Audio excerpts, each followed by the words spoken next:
चर्चा में है। आज डिजिटल क्रिएटर्स एक बहुत बड़ा वर्ग हमारे सामने है। आज गीग इकोनॉमी की चर्चा हो रही है। ये युवाओं की जुबान पर ये नए भारत की नई वोकेबलरी है। ये नई आर्थिक साम्राज्य की नई परिवेश है, नई पहचान है। ये सेक्टर युवाओं के लिए रोजगार के लाखों नए अवसर बना रहे हैं। 2014 से पहले डिजिटल इकोनॉमी की साइज ना के बराबर थी, बहुत ज्यादा उसकी चर्चा भी नहीं थी। आज भारत दुनिया की डिजिटल इकोनॉमी है, अग्रणी है। लाखों युवा इससे जुड़े हैं और आने वाले समय में ये डिजिटल इंडिया मूवमेंट जो है वो देश के नौजवानों के लिए अनेक अवसर, अनेक रोजगार, अनेक प्रोफेशंस के लिए अवसर लेकर के आने वाला है। आदरणीय अध्यक्ष जी, आज Bharat made in India phone दुनिया में पहुंच रहे हैं। दुनिया में हम नंबर 2 बन गए हैं और एक तरफ सस्ता मोबाइल प्राप्त हुआ है और दूसरी तरफ सस्ता डेटा। इन दोनों ने एक बहुत बड़ा रिवॉल्यूशन लाया है देश में और दुनिया में। हम जिस कीमत पे आज हमारे नौजवानों को ये प्राप्त करवा रहे हैं, सबसे कम कीमत पर करवा रहे हैं और वो एक कारण बना है। आज मेड इन इंडिया अभियान रिकॉर्ड मैन्युफैक्चरिंग, रिकॉर्ड एक्सपोर्ट या देश देख रहा है। आदरणीय जी, ये सारे काम हमारे नौजवानों के लिए सबसे ज्यादा रोजगार लाने वाले काम है, सबसे ज्यादा रोजगार के अवसर पैदा करेंगे। आदरणीय अध्यक्ष महोदय, 10 वर्ष में टूरिज्म सेक्टर में अभूतपूर्व उछाल आया है। हमारे देश में ये ग्रोथ और टूरिज्म सेक्टर ऐसा है जिसमें कम से कम पूंजी निवेश में अधिक से अधिक लोगों को रोजगार देने वाला अवसर है और सामान्य से सामान्य व्यक्ति को भी ये रोजगार देने वाला अवसर है। स्वरोजगार की सबसे ज्यादा संभावनाएं वाला टूरिज्म क्षेत्र है।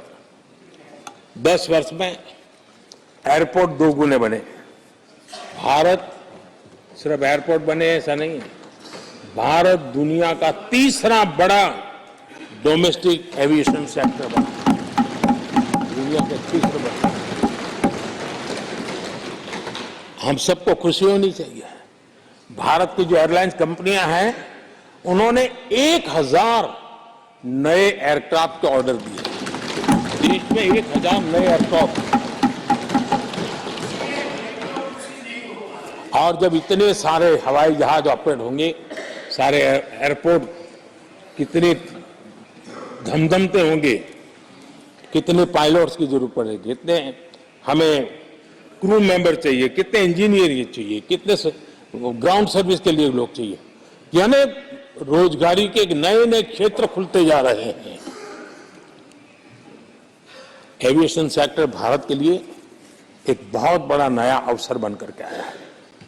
आदरणीय अध्यक्ष जी,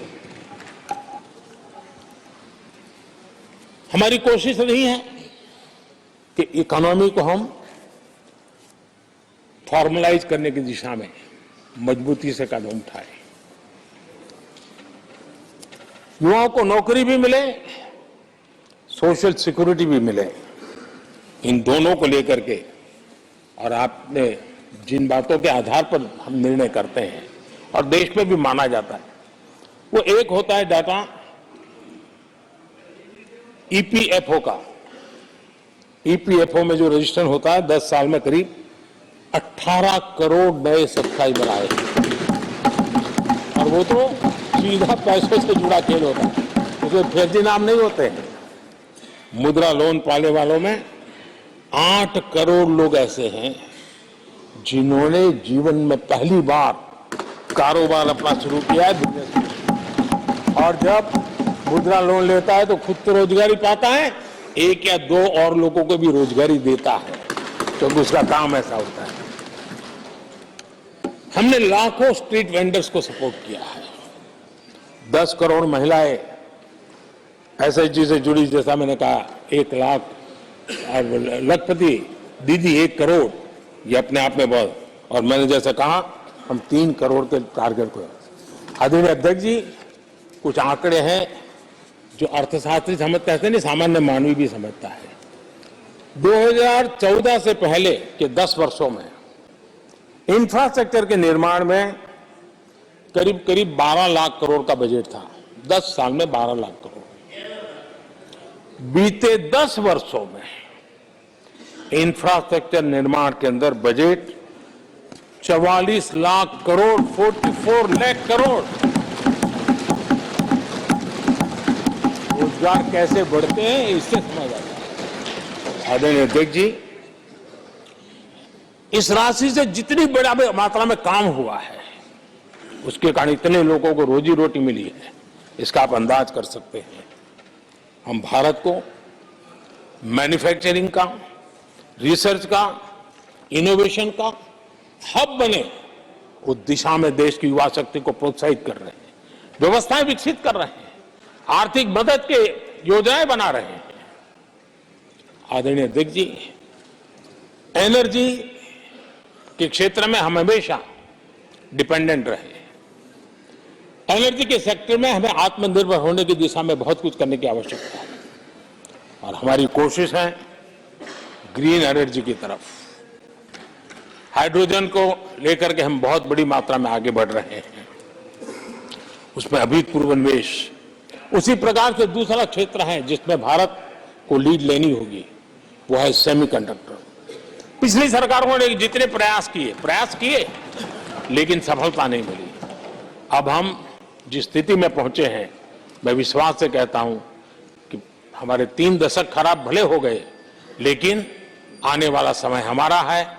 हम सेमीकंडक्टर के क्षेत्र में अभूतपूर्व निवेश में देख रहा हूं, और भारत दुनिया को एक बहुत बड़ा कंट्रीब्यूशन करेगा। इन सारे कारणों से आदरणीय अध्यक्ष जी, क्वालिटी जॉब की संभावनाएं बहुत बढ़ने वाली हैं, और जिसके कारण समाज में जैसे जैसे हमने एक अलग स्किल मिनिस्ट्री बनाई, उसके पीछे हेतु ये है कि देश के नौजवानों को हुनर मिले और ऐसे अवसर मिले, और हम इंडस्ट्री 4.0 उसके लिए मैन पावर को तैयार करते हुए आगे बढ़ने की दिशा में काम कर रहे हैं। आदरणीय अध्यक्ष जी, यहां महंगाई को लेकर के काफी कुछ बातें की गई है। मैं जरूर चाहूंगा कि देश के सामने कुछ सच्चाई आनी चाहिए। इतिहास गवाह है, जब भी कांग्रेस आती है महंगाई लाती है।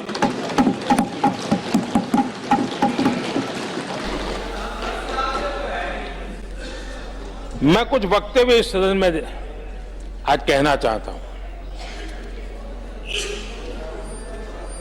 और किसी की आलोचना करने के लिए उनकी मुसीबत और ये गुस्सा मैं समझता हूं, क्योंकि तीर निशाने पर लगा है।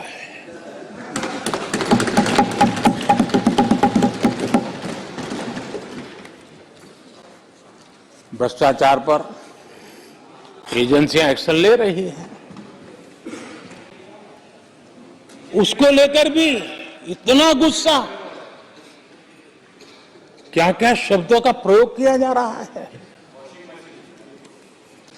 आदरणीय अध्यक्ष जी, 10 साल पहले हमारे सदन में, पार्लियामेंट में क्या चर्चा होती थी? सदन का पूरा समय घोटालों की चर्चा पर जाता था, भ्रष्टाचार की चर्चा पर जाता था, लगातार एक्शन की डिमांड होती थी। सदन यही मांग करता रहता था, क्या जा रहा है, तो लोग उनका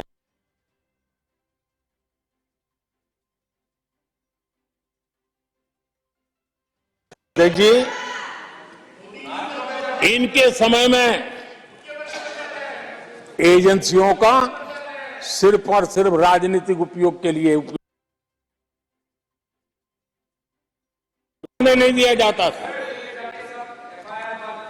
अब आप देखिए उनके कालखंड में क्या हुआ। पीएमएलए एक्ट के तहत हमने पहले के मुकाबले 2 गुने से अधिक केस दर्ज किए। कांग्रेस के समय में ईडी ने 5,000 करोड़ रुपए की संपत्ति जब्त की। हमारे कार्यकाल में ईडी ने 1 लाख करोड़ रुपए की संपत्ति, देश का लूटा हुआ माल देना ही पड़ेगा। और जिनका इतना सारा माल पकड़ा जाता हो, नोटों के ढेर पकड़े जाते हो, और अधीर बाबू तो बंगाल से आते हैं, देखे हैं नोटों के ढेर उन्होंने तो किस किस के घर में से पकड़े जाते, किस किस राज्यों में पकड़े जाते थे। ये देश नोटों के ढेर देख देख करके चौंक गया है। लेकिन अब जनता को आप मूर्ख नहीं बना सकते। जनता देख रही है कि किस प्रकार से यूपीए सरकार में जो भ्रष्टाचार की बातें होती थी, उसका टोटल 10-15 लाख करोड़ का रहा है, चर्चा होती थी। हमने लाखों करोड़ के घोटाले तो अटकाए, लेकिन उन सारे पैसों को गरीबों के काम लगा दिया, गरीबों के कल्याण के लिए। अब बिचौलियों के लिए गरीबों को लूटना बहुत मुश्किल हो गया है। Direct benefit transfer, Jan Dhan account, Aadhaar, mobile, उसकी ताकत हमने पहचानी है। 30 लाख करोड़ रुपए से ज्यादा रकम हमें लोगों के खाते में सीधी पहुंचाई। और अगर कांग्रेस के एक प्रधानमंत्री ने कहा था कि 1 रुपया भेजते हैं 15 पैसे पहुंचते हैं, अगर उस हिसाब से मैं देखूं तो हम जो 30 लाख भेजे हैं, अगर उनका जमाना होता तो कितना रुपया कहां चला जाता, इसका हिसाब लगाइए। 15% मुश्किल से लोगों के पास पहुंचता, बाकी सब कहां चला जाता। आदरणीय अध्यक्ष जी, हमने 10 करोड़ फर्जी नाम हटाए हैं। अभी लोग पूछते हैं पहले इतना आंकड़ा था, क्यों, कब हुआ? आपने ऐसी व्यवस्था बनाई थी कि जिस बेटी का जन्म नहीं हुआ उसको आपके यहां से विधवा पेंशन जाते थे। और ऐसे सरकारी योजनाओं को मारने के जो रास्ते थे ना, 10 करोड़ फर्जी नाम बंद किए। ये जो परेशानी है ना इन चीजों की है, क्योंकि रोजमर्रा की काय उनकी बंद हो गई है। आदरणीय अध्यक्ष जी, हमने ये फर्जी नामों को हटाने से करीब करीब 3 लाख करोड़ रुपया फर्जी हाथों में जाने से बचाया, गलत हाथों में जाने से बचाया। देश के टैक्स पेयर का पाई बचाना और सही काम में लगाना, इसके लिए हमने जीवन खपा रखे हैं। आदरणीय अध्यक्ष जी, सभी राजनीतिक दलों को भी सोचने की जरूरत है, और समाज में भी जो लोग बैठे हैं उनको देखने की जरूरत है। आज देश का दुर्भाग्य है, पहले तो क्लासरूम में भी कोई अगर चोरी करता था, किसी की कॉपी करता था, तो वो भी 10 दिन तक अपना मुंह किसी को दिखाता नहीं था। आज जो भ्रष्टाचार के आरोप जिन पे सिद्ध हो चुके हैं, जो जेलों में समय निकाल करके पैरोल पर आए, आज वॉशिंग मशीन से भी बड़ा कंधे पे लेकर के महिमा मंडन कर रहे हैं ऐसे चोरों का सार्वजनिक जीवन में। कहां ले जाना चाहते हो देश को तुम? जो सजा हो चुकी है, मैं ये तो समझता हूं कि आरोप जो है उनके लिए तो आप सोच सकते हैं, लेकिन जो गुनाह सिद्ध हो चुका है, जो सजा काट चुके हैं, जो सजा काट रहे हैं, ऐसे लोगों का महिमा मंडन करते हो आप? कौन सा कल्चर और देश की भावी पीढ़ी को क्या प्रेरणा देना चाहते हो आप? कौन से रास्ते और ऐसी कौन सी आपकी मजबूरी है?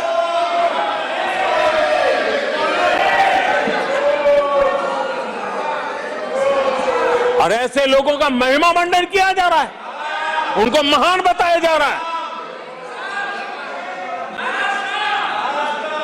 जहां संविधान का राज है, जहां लोकतंत्र है, माननीय अध्यक्ष जी, ऐसी बातें लंबी नहीं चल सकती हैं। ये लोग लिख करके रखे हैं कि ये जो महिमा मंडन का काम चल रहा है उनका, वो अपने ही खात्मे की चिट्ठी पे सिग्नेचर कर रहे हैं लोग।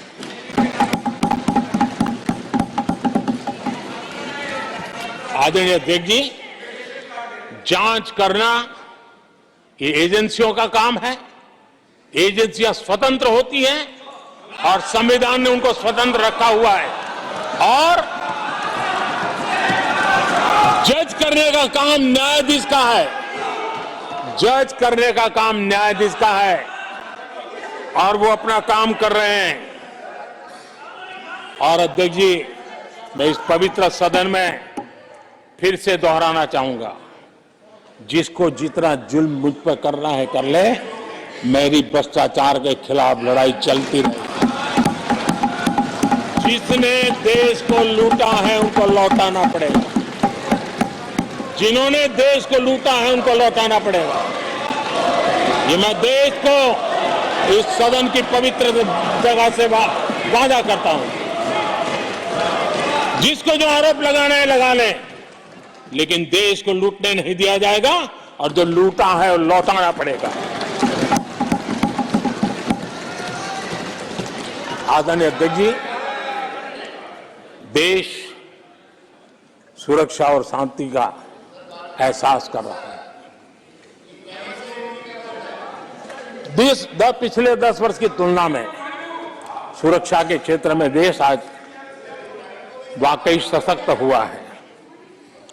आतंकवाद, नक्सलवाद एक छोटे दायरे में अब सिमटा हुआ है।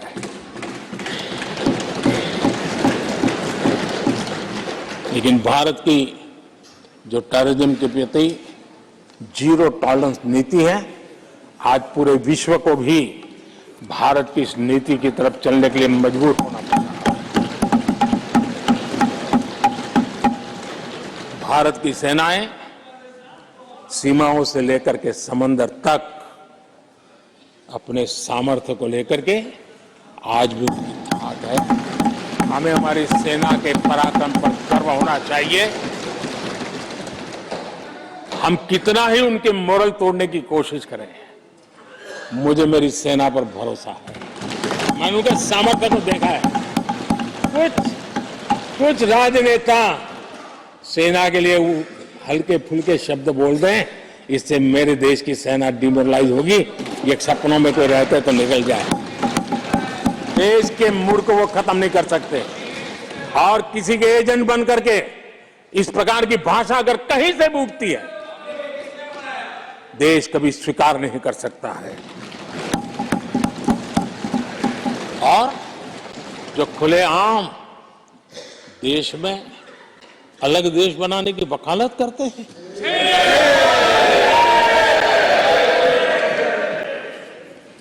जोड़ने की बातें छोड़ो, तोड़ने की कोशिश करी जा रही।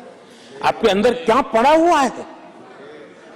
क्या इतने टुकड़े करके अभी भी आपके मन को समाधान नहीं हुआ है? देश के इतने टुकड़े कर चुके हो आप, और टुकड़े करना चाहते हो? कब तक करते रहोगे? आदरणीय अध्यक्ष जी, इसी सदन में अगर कश्मीर की बात होती थी तो हमेशा चिंता का स्वर निकलता था, छिटाकशी होती थी, आरोप प्रत्यारोप होते थे। आज जम्मू कश्मीर में अभूतपूर्व विकास की चर्चा हो रही है और गर्व के साथ हो रही है।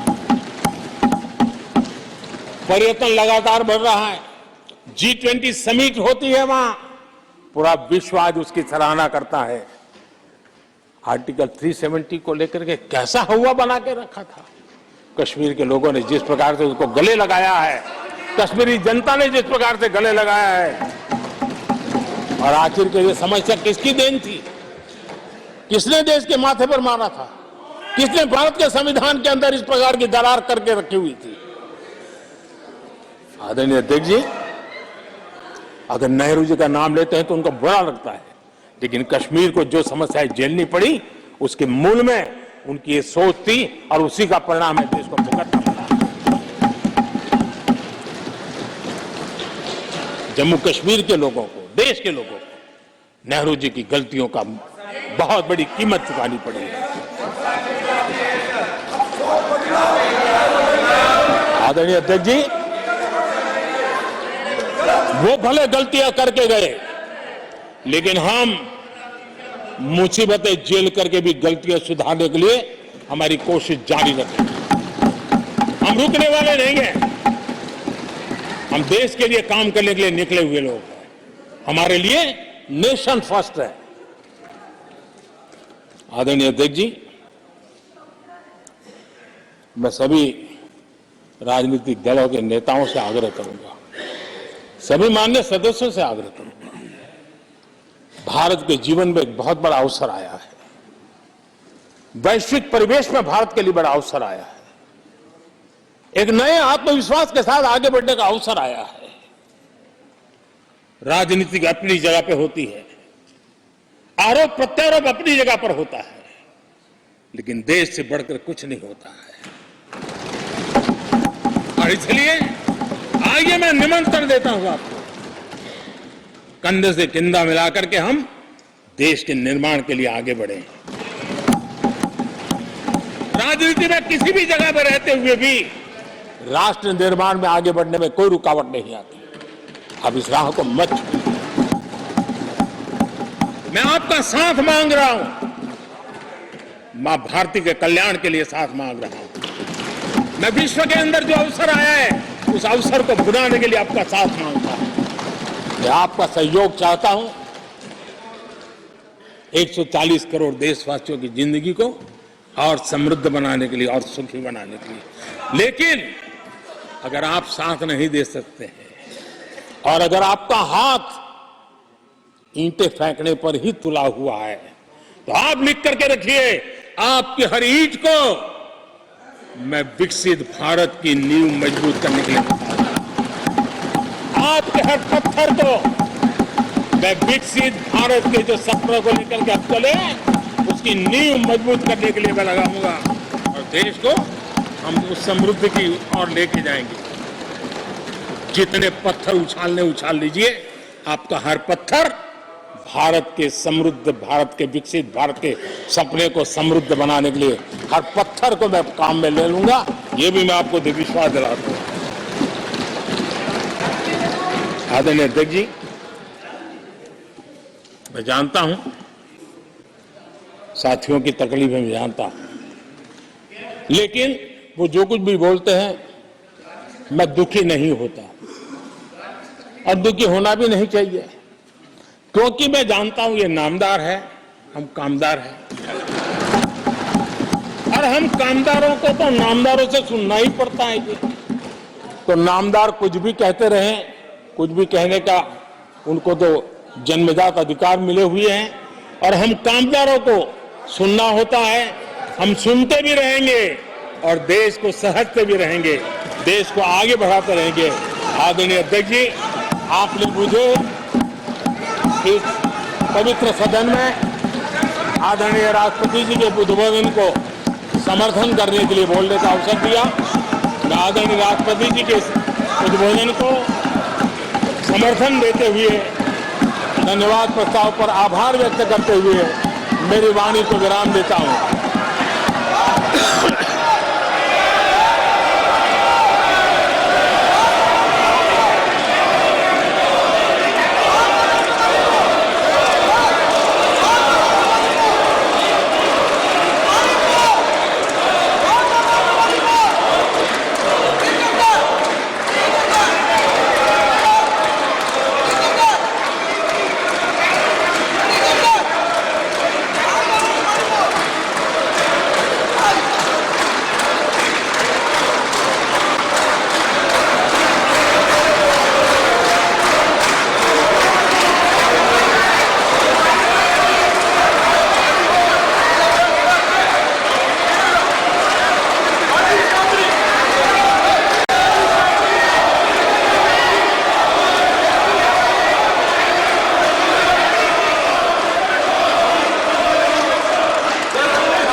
धन्यवाद प्रस्ताव पर श्रीमती अपूर्वा पोद्दार और एन.के. प्रेमचंद्रन ने अपने अपने संशोधन प्रस्तुत किए हैं।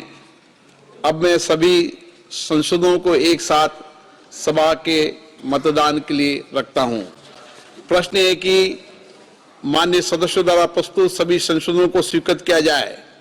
जो सदस्य इसके पक्ष में हाँ कहें, जो विरोध में कहें ना कहें। मेरे विचार में निर्णय ना वालों के पक्ष में हुआ, ना वालों के पक्ष में हुआ, संशोधन अस्वीकृत हुए। अब मैं राष्ट्रपति जी के अभिभाषण पर धन्यवाद प्रस्ताव को सभा में मतदान के लिए रखता हूं। प्रश्न ये कि माननीय राष्ट्रपति जी की सेवा में निम्नलिखित शब्दों में एक समावेदन प्रस्तुत किया जाए कि इस सत्र में समवेत लोकसभा के सदस्य राष्ट्रपति जी के उस अभिभाषण के लिए जो उन्होंने 31 जनवरी 2024 को एक साथ समवेत संसद की दोनों सदन सभाओं के समक्ष देने की कृपा की है, उनके हम अत्यंत आभारी हैं। जो सदस्य इसके पक्ष में हैं वह हाँ कहें, जो विरोध में कहें वो ना कहें। मेरे विचार में निर्णय हाँ वालों के पक्ष में हुआ, निर्णय हाँ वालों के पक्ष में हुआ, प्रस्ताव स्वीकृत हुआ।